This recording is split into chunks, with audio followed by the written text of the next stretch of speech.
Captain Jake Morrison walked into the biggest room he had ever seen. The walls went up so high he could barely see the top. Around him sat creatures from across the galaxy. Some looked like giant bugs. Others had too many arms or eyes that glowed in the dark. A few had skin that changed colors as they talked. Jake wore his best uniform. The blue fabric had gold buttons that caught the light. Behind him walked 3 other humans. Lisa Harper had short red hair and green eyes that missed nothing. Paul Chen carried a briefcase full of papers that nobody would probably read. Betty Walsh took notes on everything she saw. The floor under Jake's boots made no sound as he walked to the center of the room. A circle of seats rose up around him like he was standing at the bottom of a huge bowl. Hundreds of alien faces looked down at him. Most of them did not look happy. "Human Morrison," said a voice that sounded like rocks, grinding together. Jake looked up to see a creature that looked like a walking mountain. Gray skin covered muscles that could probably crush a car. 2 small red eyes stared down at him. "You stand before the Galactic Council to answer for your crimes." Jake almost smiled at that. Crimes. He knew what they really meant. Humans had built too much. They had grown too fast. They had helped too many people. Other species did not like that. A snake-like creature rose from a seat high above. Its body was as thick as a tree trunk and covered in scales that changed from green to blue as it moved. When it spoke, a forked tongue flicked out between sharp teeth. "Humanity has spread across 12 star systems without permission," the snake creature said. "You have built cities on worlds that belong to others. You have taken resources that should be shared among all species." Jake looked around the room. He had heard these complaints before. Every month for the past 2 years, someone called humans to this chamber. Every time the list of complaints got longer. "Your species grows too fast," said another voice. This one came from something that looked like a giant spider with too many legs. Its voice buzzed like an angry bee. "You have babies without asking. If the galaxy can support more humans, you use up food and water and air like you own everything." Lisa stepped closer to Jake.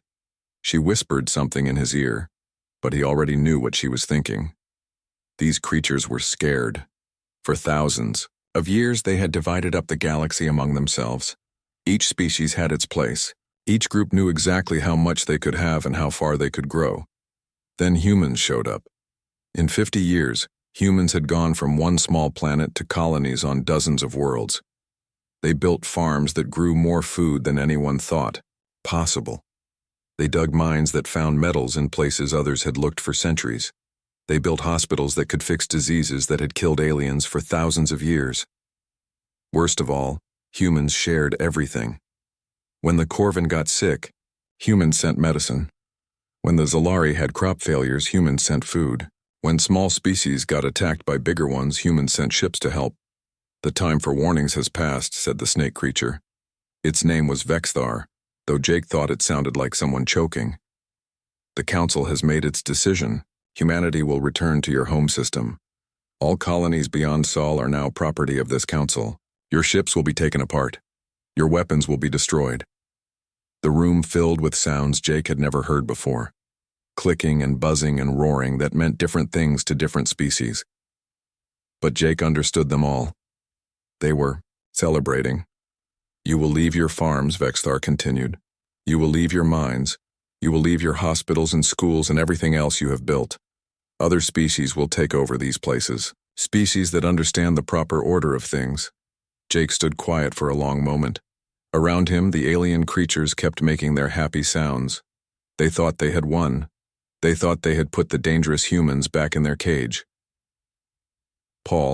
Chen opened his briefcase and took out a single sheet of paper. He handed it to Jake without saying a word. Jake looked at it, then looked up at the hundreds of faces staring down at him. "The United Earth Council has reviewed your demands," Jake said. His voice was calm and clear. Everyone in the huge room could hear him perfectly. "We accept them completely." The celebrating sound stopped. The room became so quiet Jake could hear his own heartbeat. Vexthar's scales shifted from blue to a worried yellow. "You accept just like that?" "Just like that," Jake said. Humanity will leave every world beyond our home system. We will take our people, our ships, our technology, and everything else that belongs to us. We will walk away completely. The mountain creature leaned forward. You will leave the farms, the cities, the medical centers? We will leave the buildings, Jake said. But we built them, so we know how they work. We grew the food, so we know how to make it grow. We trained the doctors, so we know how to heal people. He paused and looked around the room. The buildings will still be there when we leave. Whether they keep working without us is your problem. Now, a new sound filled the chamber. It was quieter than the celebrating had been. Jake recognized it as the sound species made when they started to worry. How long do you need to complete this withdrawal? Asked the spider creature. 6 months should be enough, Jake said. Maybe less if you want us gone faster. He turned to face his team. Lisa had a small smile on her face. Paul was already putting papers back in his briefcase. Betty had stopped taking notes and was looking around the room like she was seeing it for the first time. We will begin immediately, Jake announced. Then he walked toward the door that would take them out of the council chamber and away from the greatest mistake the galaxy had ever made. 18 months after humanity walked away, Counselor Vexthar found himself doing something he had never imagined. The proud snake creature was begging for help from the species he had tried to destroy. The council chamber was mostly empty now. Half the member species had collapsed into civil war or economic ruin. Others had simply stopped sending representatives because they couldn't afford the trip. The once mighty Galactic Council was now just a few desperate aliens trying to save what was left of their civilization. Admiral Nancy Wright appeared on the main screen, her image transmitted from the human ship Redemption somewhere far beyond council space. She looked calm and professional, like someone who had better things to do than talk to the council. Counselor Vexthar, she said with a slight nod. I understand you have something urgent to discuss. Vexthar's scales changed, from their usual green to a worried yellow color. Around him, the few remaining council members shifted nervously in their seats. The giant mountain creature, the spider-like alien, and a few others watched desperately as their last hope for salvation spoke to them through a screen. Admiral Wright, Vexthar began, his voice lacking its old arrogance.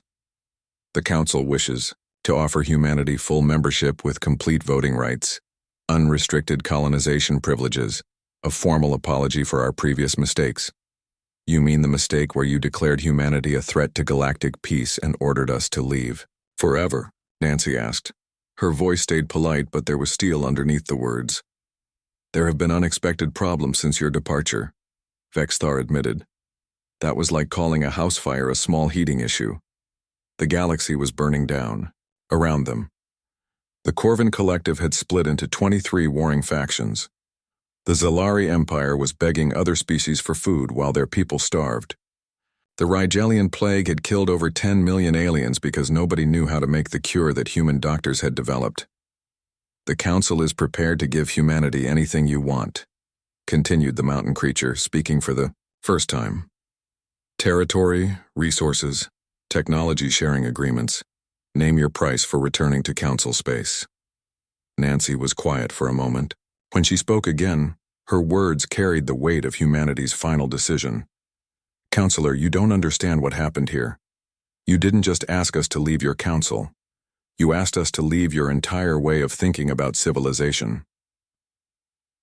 The image on the screen shifted to show the bridge of Nancy's ship. Behind her, humans worked at control stations with calm efficiency. Everything looked clean, organized, and peaceful. We spent 18 months building something different, Nancy continued. Our colonies are growing faster than they ever did, in council space. Our technology is advancing beyond anything we achieved before. We have partnerships with dozens of species that you called unworthy or primitive. She gestured to something off-screen.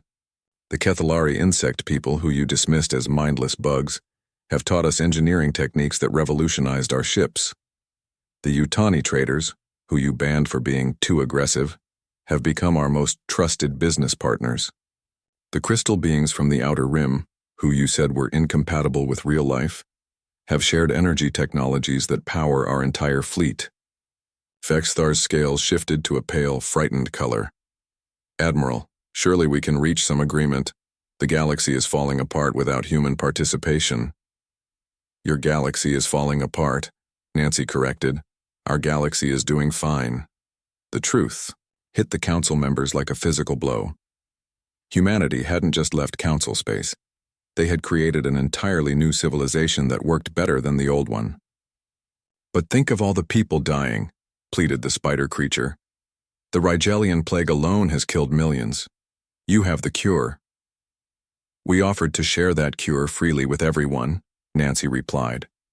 Your council called it unfair competition and demanded we stop giving away medical discoveries. Now people are dying because you wanted to control who got help and who didn't. Admiral Patricia Wells joined the conversation from her command ship. We've learned something interesting over the past 18 months. Every species that has left council space to join our alliance is now healthier, more prosperous, and more peaceful than they were before. She brought up a display showing star maps. Green areas marked the new human alliance. Red areas showed council space. The difference was obvious even to the desperate aliens watching. 47 worlds have chosen to leave the council and join us, Patricia continued. Not because we forced them or threatened them, but because they saw how we treat our partners, with respect and equality. President Larry Thompson's voice joined the conversation from the colony ship New Dawn. The species in our alliance work together because they want to, not because some council tells them they have to. They share knowledge freely instead of hoarding it. They help each other solve problems instead of fighting over who gets to be in charge. We don't have a ruling council that decides which species are worthy and which aren't, added Dr. Carl Bennett from his medical research ship. Every voice matters. Every species contributes what they can and receives what they need. Vexithar made a sound that might have been desperation. What about our history together? 200 years of cooperation? 200 years of humans, giving everything and receiving lectures about knowing our place, Nancy said. You took our food, our medicine, our technology, and our peacekeeping services.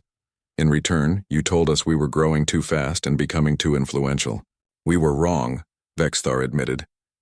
We see that now. Please, there must be something we can offer. Nancy looked directly at the camera, and for a moment it seemed like she was looking right at each council member individually. There is something you can offer, she said. Any individual alien who wants to leave council space and join our alliance is welcome. Any world that wants to govern itself peacefully without council interference can apply for membership. Any species that wants to work together instead of compete for dominance has a place with us. But what about the council itself? Asked the mountain creature. The council as an organization has nothing we want, Nancy said simply. You built a system based on controlling others and limiting their growth. We built a system based on helping others and celebrating their success. Those two approaches can't coexist. The transmission ended, leaving the council chamber in complete silence. Around Vexthar, the remaining council members stared at empty screens that had once shown the pride of their civilization. Outside the chamber, the first ships were already departing. 3 more species had decided to take their chances with humanity's alliance, rather than stay with the dying council. Within 6 months, the Galactic Council would be nothing more than a historical footnote.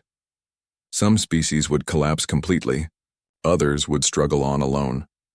But many would choose to join the new civilization that humans had built beyond the reach of those who thought they knew better. The Council had demanded that humans walk away and leave them alone. They had gotten exactly what they asked for. They just hadn't realized that when humans walked away from something, they always walked towards something better, and anyone who wanted to walk with them was welcome to follow. 6 months after the humans left, Trade Minister Kelvin Shaw sat in his office reading reports that got worse every day. The humans had kept their word completely. Every single human had left council space. They had taken their ships, their people, and everything they knew with them. Now the galaxy was falling apart. The Zalari are sending another emergency request for food, said Captain Amy Rodriguez, walking into Kelvin's office with a thick pile of papers. Their people are starting to go hungry. Kelvin looked at the numbers on his screen. Before the humans left, New Montana alone had grown enough food to feed 3 billion aliens. The Zalari had bought most of it because their own world could barely grow anything useful. What happened when they tried to harvest the crops the humans left behind? Kelvin asked. Disaster, Amy said. They sent workers to the fields, but nobody knew how to operate the harvesting machines. They broke half the equipment trying to figure it out. The crops rotted while they argued about what to do. Kelvin pulled up pictures from New Montana. Golden fields of grain stretched as far as the camera could see. All of it dead now. Enough food to feed billions had turned into worthless dirt because nobody knew how to collect it. The soil treatment plant stopped working too, Amy continued. The Zalari tried to restart them but triggered some kind of safety shutdown. Now the fields won't grow anything at all. That was the problem everywhere. Humans had built machines that were smart and safe. If someone tried to use them wrong, they shut down to prevent accidents. The alien species saw this as the machines being broken. They didn't understand that humans had designed them to protect people. What about the Corvin industrial problems? Kelvin asked. Getting worse. Their factory production is down to 30% of normal levels. They can't make the precision parts they need because their machines keep breaking down. The Corvin had always been proud of their technology. They thought they were the smartest species in the galaxy. But human engineers had been quietly improving Corvin machines for decades. Little changes that made everything work better and last longer. Now those improvements were gone, and the Corvin were learning how much they had depended on human help. Dr. Carl Bennett had been getting messages from alien doctors all over the galaxy. They were begging for medical information that human researchers had developed. Treatments for diseases that killed millions every year. The Rigelian plague is spreading faster than anyone expected, Dr. Bennett told his assistant, Dr. Helen Brooks. They're asking for the cure we developed last year. The cure that was going to be released for free once we finished safety testing? Helen asked. That's the one. The testing was supposed to be complete next month. Now it might never happen. The humans had always shared their medical discoveries freely. Any species that needed help could get it. Human doctors had spent their lives studying alien biology to find ways to help people they had never met. The Council had called this human interference in alien affairs. The Centauri Banking Consortium is asking for emergency loans, reported financial advisor Maria Santos. 3 of their biggest trade routes have collapsed. The banking system was failing because the trade system was failing. Alien species had built their economy around goods and services that humans provided. When humans left, the goods stopped flowing. When goods stopped flowing, nobody could pay their bills. Which trade routes collapsed? Kelvin asked. The food route from New Montana to the core worlds, the medical supply route from the Rigel Research Station to the Outer Rim, and the manufacturing route from Tau Ceti to everywhere else. All routes that had depended on human colonies and human knowledge. President Bobby Clark read the reports from his office on the human colony ship Endeavor. The ship was traveling toward a system far beyond Council space, where humans were building a new home. The alien species are having fights now, reported General Patricia Wells via communication link. The Corvin and Zalari are arguing over who gets to control the empty human colonies. Fighting over empty buildings they can't use, Bobby said. What's the point? They think if they control the territory, they can figure out how to make it work like it did when humans lived there. They don't understand that the territory was never the important part. Bobby looked out the window at the stars. Somewhere out there, human colonies were growing and thriving. They had learned to be completely independent from the galactic economy. They were building new technologies and making new discoveries. The Thaxian Federation has declared war on the Andorian Republic, Patricia reported. They're fighting over water rights in a system that used to have a human mediation station. For 200 years, humans had served as neutral mediators when alien species had disputes. Human diplomats were trusted because humans had no old grudges against anyone. They just wanted to help people solve problems peacefully. Without human mediators, old conflicts were starting up again. The Vegan system situation is getting worse, Patricia continued.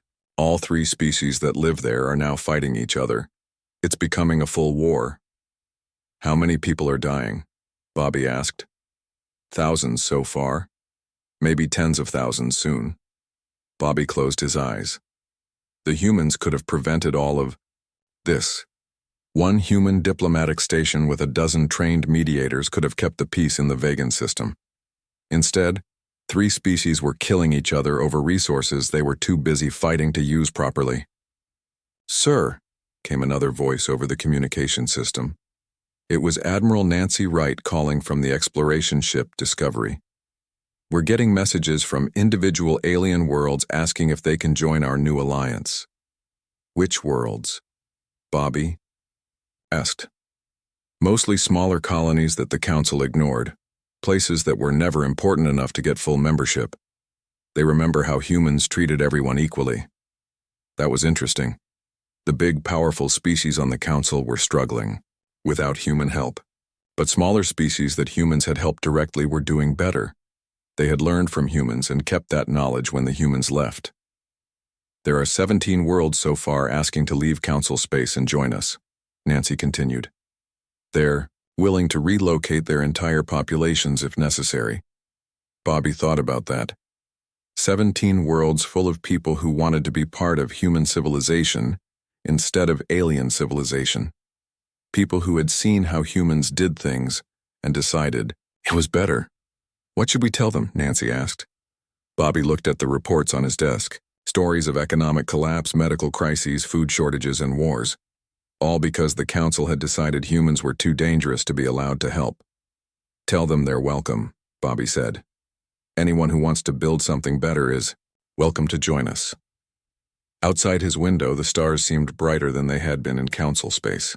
Ahead of them lay systems where humans could build new homes without asking permission from anyone. Behind them, the greatest civilization in galactic history was tearing itself apart because it had thrown away the one thing that held it together. The Council had gotten exactly what they wanted. They had gotten rid of the humans. Soon they would learn that sometimes winning is the same thing as losing. 1 year after the humans left, the galaxy was dying. News reporter turned resistance coordinator Maria Santos broadcast from the human colony of Haven's Rest, telling scattered humans across dozens of star systems what was happening in Council space. "The Centauri banking consortium collapsed today," she announced to millions of human viewers. "The financial system that managed trade between star systems for 300 years is gone. 17 major trade routes have shut down completely." Maria looked at her notes. Every day brought worse news from the worlds humans had been forced to abandon. The alien species were learning what it meant to live without human help. "The Corvin Collective is breaking apart," she continued. "Fighting has started between the industrial worlds and the agricultural worlds. Each group blames the other for the economic disaster." General Patricia Wells watched the broadcast from her command center on New Geneva. Intelligence reports came in every hour showing the situation getting worse. 3 alien species had declared war on each other. 2 others had collapsed into civil war. The Council itself had stopped meeting because half the members couldn't afford to send representatives anymore. "The Zalari Empire is requesting emergency aid," reported Colonel Bobby Clark, walking into Patricia's office with the latest messages. "They're offering to trade territorial rights for food shipments." Patricia looked at the offer. The Zalari were willing to give up entire star systems in exchange for enough food to keep their people alive. A year ago, they had been one of the most powerful species in the galaxy. "What do they have that we need?" Patricia asked. "Nothing," Bobby said. "Their territory is worthless without the knowledge to use it properly. Their technology is copies of things humans invented. Their resources are locked in mines they can't operate anymore." That was the problem everywhere. The alien species had built their civilization on top of human innovations. When humans left, the foundation disappeared, and everything collapsed. President Larry Thompson read reports in his office aboard the colony ship New Horizon. The ship was carrying 50,000 humans to a system where they would build another new world. Around them, escort ships protected families who were starting over in a galaxy that had rejected them. 23 more worlds have asked to join our alliance, reported Admiral Nancy Wright over the communication system. Most of them are small colonies that the Council never paid attention to. What's special about these colonies? Larry asked. They all had significant human populations before the withdrawal. The humans taught the local alien species how to farm better, build better, and govern better. When the humans left, these colonies kept using human methods. Larry understood. The small colonies that had learned from humans were surviving. The big, powerful worlds that had rejected human influence were falling apart.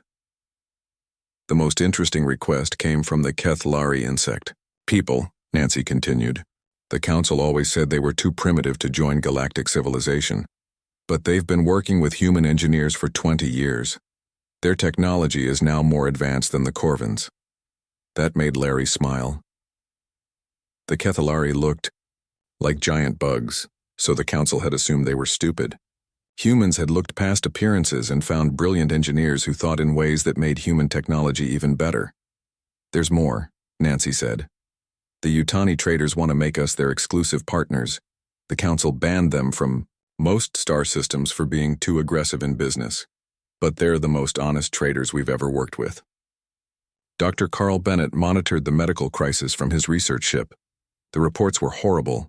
Diseases that humans had almost cured were spreading across alien worlds. Millions were dying from conditions that human medicine could easily treat. Rigelian plague has reached 12 star systems, reported Dr. Helen Brooks. The death count is over 2 million and rising. Do we have enough of the cure for all of them? Carl asked. We have enough for everybody in human space plus our new alliance partners, but not enough for the entire galaxy. Carl looked at the production numbers. Human factories could make medicine faster and cheaper than anyone else. They had always shared their medical discoveries freely. But the Council had called this unfair competition. Now people were dying because the medicine they needed was controlled by the species that had driven away the people who knew how to make it. The Andorian Medical Exchange is gone, Helen continued. The organization that distributed medical knowledge between species has completely collapsed.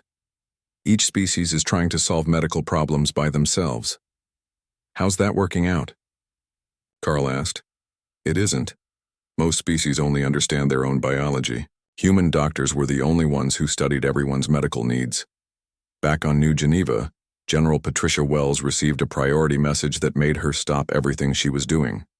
The message was from Counselor Vexthar himself, the snake, creature who had led the campaign to exile humanity. General Wells, the message began, the Galactic Council requests immediate talks with human leadership. We have a proposal that may benefit both our peoples. Patricia read the message 3 times. The Council wanted to negotiate. After a year of watching their civilization crumble, they finally wanted to talk. What should we tell them? Asked Colonel Bobby Clark. Schedule a meeting, Patricia said. But make it clear that humans are not desperate to return to Council space. We're doing fine without them. That was true. Human colonies were thriving. New technologies were being developed faster than ever before. The alliance with species that had been rejected by the Council was growing stronger every day. The meeting request came with intelligence reports, Bobby said, handing Patricia a data pad. They want us to know how bad things have gotten. Patricia read the reports. The Corvin industrial production was down to 20% of normal levels. The Zalari agricultural system had completely failed. The Thaxian Federation was fighting a civil war over food distribution. 3 minor species had gone extinct because they couldn't get medical treatment for diseases that were easily curable. They're not asking for help, Patricia realized. They're warning us that the galaxy is becoming uninhabitable for everyone. Do you think they're right? Bobby asked. Patricia looked at the star charts showing human territory. Green dots marked thriving colonies. Blue dots showed new alliance partners. Yellow dots indicated systems where humans were building something completely different from the old galactic order. For them, maybe, she said. But we're not part of their galaxy anymore. We're building our own. The old galactic civilization was dying. But something new was being born in the spaces between the stars, where humans and their true allies were proving that cooperation worked better than domination. The Council had forced humans to walk away from their version of civilization. Now, they were discovering that humans had walked toward something much better.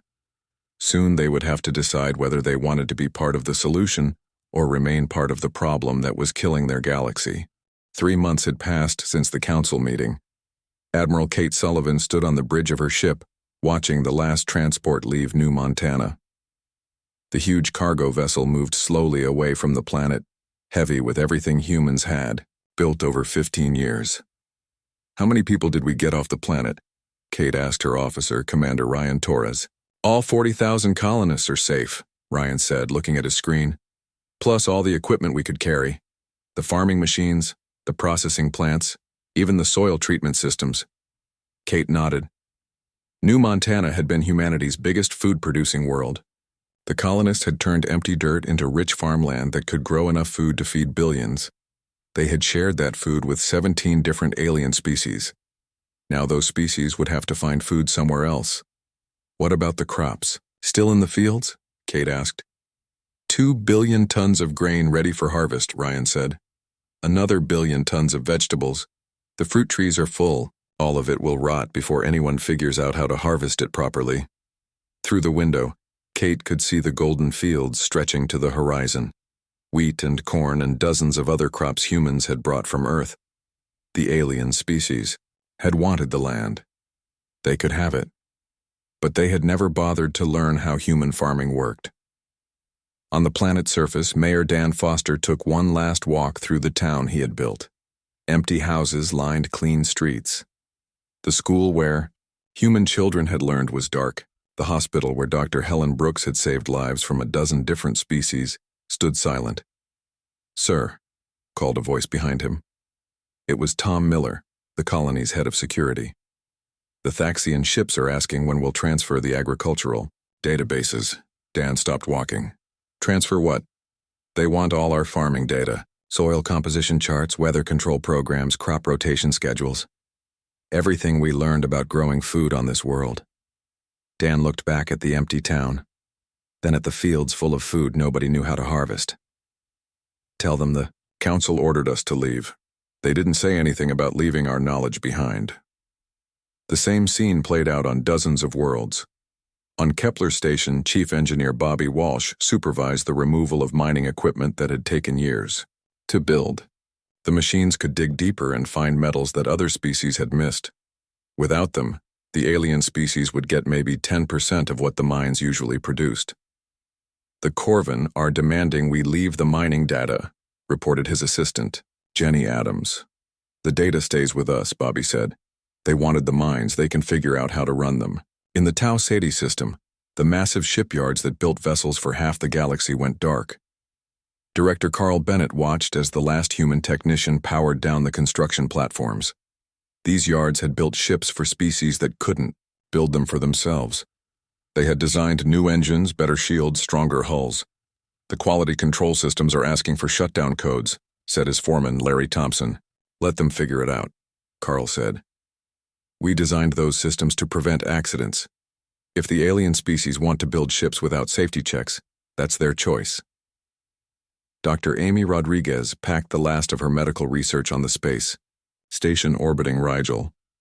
Her team had spent 10 years developing treatments for diseases that killed millions of aliens every year. The cures were almost ready for distribution. "The Rigelian government is begging us to leave the research data," her assistant Maria Santos said. "This research was done by humans, for humans to share freely," Amy said. "The council made it clear they don't want human gifts. We're taking our gifts with us." The economic effects started small. A few species noticed their food shipments were late. Some complained that replacement parts for their machines were taking longer to arrive. Others found that their medical supplies were running low. Admiral Patricia Wells monitored the situation from her command ship. Reports came in from across the galaxy showing the early signs of what humans had seen coming. "The Zalari are asking for emergency food shipments," reported Captain Nancy Wright. "Their own farms are producing 60% less than usual." "What's wrong with their farms?" Patricia asked. "Nothing. They just never learned to farm as well as humans do. They were getting most of their food from human colonies." The Corvin. "Industrial output is down 40%, added Commander Betty Clark. They can't manufacture the precision parts they need for their factories. Patricia pulled up a map of the galaxy on her screen. Red dots marked places where production was falling.